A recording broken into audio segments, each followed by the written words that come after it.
In today's video, I'm going to teach you how to create epic fantasy sky in CapCut.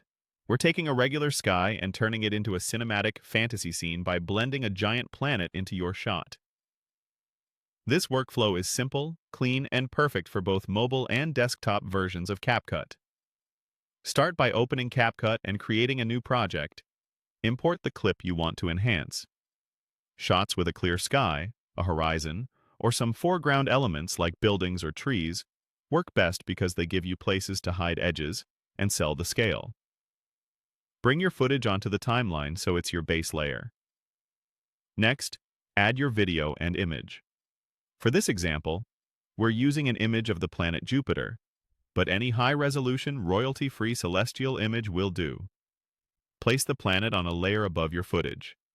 Resize and position it using the transform controls. Keep it large enough to feel epic, but not so big that it looks pasted on. Try tucking part of it behind a skyline or clouds to make it feel grounded in the scene. Adjust the opacity of the planet to blend it naturally. Lower the opacity until it feels like it's actually in the atmosphere rather than floating on top of the video. Watch the clouds and light in your original clip as you dial this in. If you can faintly see the sky texture through the planet, you're on the right track.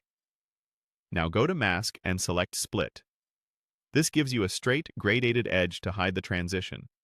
Rotate the mask so the soft edge runs along your horizon or follows the angle of your clouds. Drag the mask line until the part of the planet you want visible sits naturally in the sky. If it looks backwards, flip the mask orientation. The idea is to let the planet gradually fade into your sky instead of ending with a hard line. Adjust the feather to soften the blend. Increase feather until the edge disappears into the scene, but stop before it looks cloudy or smeared. Preview at full size as you tweak.